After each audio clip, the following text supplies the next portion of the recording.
Hi everyone, this is CA Hardik Thakkar and in this video we are going to cover the concept of value of supply. A very important concept for your exam. So let us understand how are we going to go about it.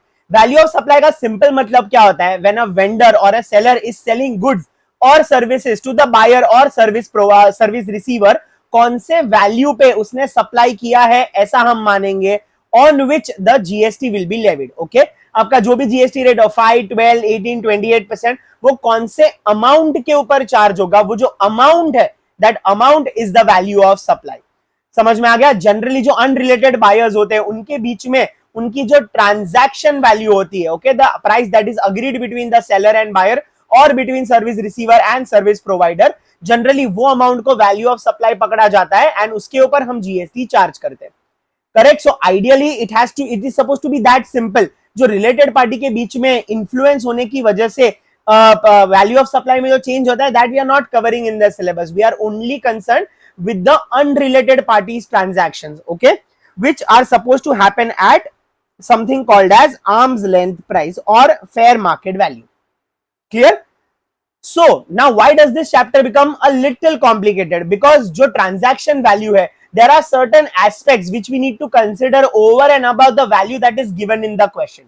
ठीक है. अगर आपको बोला होगा question में that seller sold goods worth rupees 5 lakh rupees to the buyer, तो ideally 5 lakh rupees should be transaction value और GST उसी पे लगना चाहिए. बट वो 5 लाख के साथ साथ उसके पेरीफेरी में there would be certain amounts और there would be certain transactions जिसको हमें अलग से कंसिडर करना पड़ेगा, whether in addition or in subtraction. कौन से वो एस्पेक्ट्स है जिसको हमें अलग से कंसिडर करना है and how it will influence the value of supply, that is something that we are considering in this particular chapter. Okay, so inclusions in value of supply बहुत इंपॉर्टेंट कॉन्सेप्ट है. inclusions का मतलब क्या? अगर seller ने buyer को जो goods बेचा है या सर्विस प्रोवाइडर ने सर्विस रिसीवर को जो सर्विस प्रोवाइड किया है जो वैल्यू का, उसके अंदर there are certain aspects which has to be included. अगर आपको क्वेश्चन में वो ट्रांजैक्शन वैल्यू के अंदर ऑलरेडी इंक्लूडेड मिलता है तो हमें इसका कोई भी एडजस्टमेंट करने की जरूरत नहीं है. But if at all these items which you are going to discuss, there are 5 of them, अगर ये आपके वैल्यू ऑफ सप्लाई में बाय डिफॉल्ट इंक्लूडेड नहीं है तो हमें उसको अलग से ऐड करना पड़ेगा. If it is already included, ignore it because we have already considered. If they are not considered, you add them separately. समझ में आ गया? The first one is duties and taxes, except GST. ठीक है. Duties and taxes का मतलब क्या? If I am a vendor who is importing the goods and selling it in India, तो अगर मैं इंडिया में कोई गुड्स इंपोर्ट कर रहा हूं 1 लाख रुपीस का, जिसके ऊपर मुझे 20% इंपोर्ट ड्यूटी यानी कस्टम ड्यूटी पे करना पड़ता है. Correct. So before I sell the goods to my buyer, मेरी कॉस्ट कितनी हो गई? 1 lakh rupees that I paid to the vendor plus 20,000 that I paid to the government for custom duty, जिसका मुझे कोई भी refund, rebate, input tax credit मुझे नहीं मिलने वाला है. विच मीन्स इंडिया में आते ही मेरे वो प्रोडक्ट की कॉस्ट कितनी हो गई? 1,20,000 रुपीज. तो अभी मैं बायर को जब गुड्स सेल करूंगा, what will be my value of supply जिसके ऊपर मैं मार्जिन चार्ज करूंगा? Will it be 1 lakh rupees और will it be 1,20,000? It will definitely be 1,20,000 rupees. समझ में आ गया? ये क्यों अलग से कंसिडर करना इंपॉर्टेंट है? बिकॉज 20,000 जो है वो मैं वेंडर को नहीं पे कर रहा हूं मेरे, ठीक है, वो मैं गवर्नमेंट को पे कर रहा हूं, but still it will be included in the value of supply. Clear. तो duties and taxes except GST. Why except GST? Because if you are in India, if you are a vendor in India, आप अगर आप input पे GST पे करोगे आप उसका credit भी क्लेम कर लोगे, तो it is not going to become a part of your cost and that is why it is not included here. लेकिन अगर आप ऐसा कोई जीएसटी पे करते हो जिसका आप क्रेडिट नहीं क्लेम करने वाले हो, then in that case even that GST needs to be included in value of supply. Clear. Second one is incidental expenses. Okay, very important. Incidental expenses मतलब क्या? If I charge 5 lakh rupees from my buyer, ठीक है, for the value of goods, and उसके साथ साथ मैं उसको अलग इंसिडेंटल एक्सपेंसेस चार्ज करता हूं, like 50,000 rupees for transportation plus 20,000 rupees for loading plus 30,000 rupees for unloading. तो ये सारी चीजें अगर मैं अलग से चार्ज कर रहा हूं, देन इन दैट केस मेरे 5 लाख रुपीज के वैल्यू ऑफ गुड्स में ये 50 प्लस 20 प्लस 30,000 भी मुझे ऐड करना पड़ेगा. Because the law is very clear. It says that any amount that seller recovers from the buyer at the time of sale has to be added in the transaction value. अगर आपने ये add नहीं किया है value में, आप इसको अलग से ऐड कर दो. Okay. Then the next one is interest and penalties. Okay, interest and penalty का मतलब क्या? अगर सेलर बायर के पास से ट्रांजैक्शन वैल्यू के ओवर एंड अबव अगर डिलेड पेमेंट की वजह से कोई भी इंटरेस्ट या पेनल्टी चार्ज करता है, वो अमाउंट भी आपकी वैल्यू ऑफ सप्लाई में ऐड होना चाहिए और उसके ऊपर भी जीएसटी लगना चाहिए. If the value given is already inclusive of this amount, then you don't have to do anything. But if it is exclusive of that amount, तो हमें इसको अलग से ऐड करना पड़ेगा. Very clear? Then the next one is a very tricky one. Okay, next one is a very tricky one. अगर आप इसका लॉजिक समझ गए तो आपको ये ट्रिकी नहीं लगेगा. But if you try to rectify this, you might get stuck somewhere. Okay, subsidy, a very tricky space. Please understand what I'm trying to say. Subsidies provided by the government and by the non-government. There are two aspects which we will consider here. आपको पहले ये देखना है कि subsidy government ने दिया है या फिर किसी प्राइवेट इंस्टीट्यूशन या एनजीओ या एनपीओ ने दिया है. समझ में आ गया? अगर किसी गवर्नमेंट ने ये सब्सिडी दिया है और अगर उसकी वजह से ट्रांजैक्शन वैल्यू कम हुआ है, बिकॉज सब्सिडी जब वेंडर को मिलता है गवर्नमेंट के पास से, करेक्ट, तो उसका प्राइस जो होता है वो रिड्यूस हो जाता है. For example, if I am going to sell you goods worth rupees 1 lakh, government will tell के यार कस्टमर के पास से 1 लाख चार्ज मत करो, मैं तुम्हें 30,000 की सब्सिडी देता हूं and give it to the customer for 70,000 rupees. तो because of the subsidy that government give me, my transaction value got reduced. तो now it is showing at 70,000 rupees. समझ में आ गया? तो अभी हमें 70,000 ही रहने देना है और वो गवर्नमेंट ने दिए हुए सब्सिडी को वापस एड बैक नहीं करना है. Because if the transaction value has reduced because of the subsidy of the government, you let it be as it is. You don't add it back. You don't add it back if the subsidy is given by the government. समझ में आ गया? But if the subsidy is given by a non-government organization, तो आपने वो जो subsidy का amount है उसको आपको ऐड कर देना पड़ेगा. Very clear?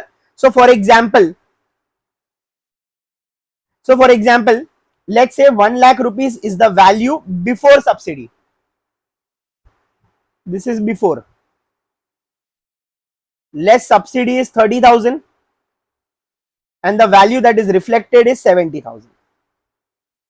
समझ में आ गया? Now the question is कि सर अभी हमको क्वेश्चन में 70,000 का अमाउंट दिया हुआ है. So whether we should add this 30,000 or not, the answer to that lies in the fact whether this 30,000 of subsidy is given by government or non-government. अगर ये 30,000 का सब्सिडी गवर्नमेंट ऑर्गेनाइजेशन ने दिया है तो आप उसको एड बैक नहीं करोगे and your value will continue to be 70,000 only. But if this 30,000 of subsidy is given by a non-government organization या फिर NGO या NPO, तो अब ये 30,000 को क्या कर दोगे? ऐड कर दोगे and your value will come to 1 lakh rupees.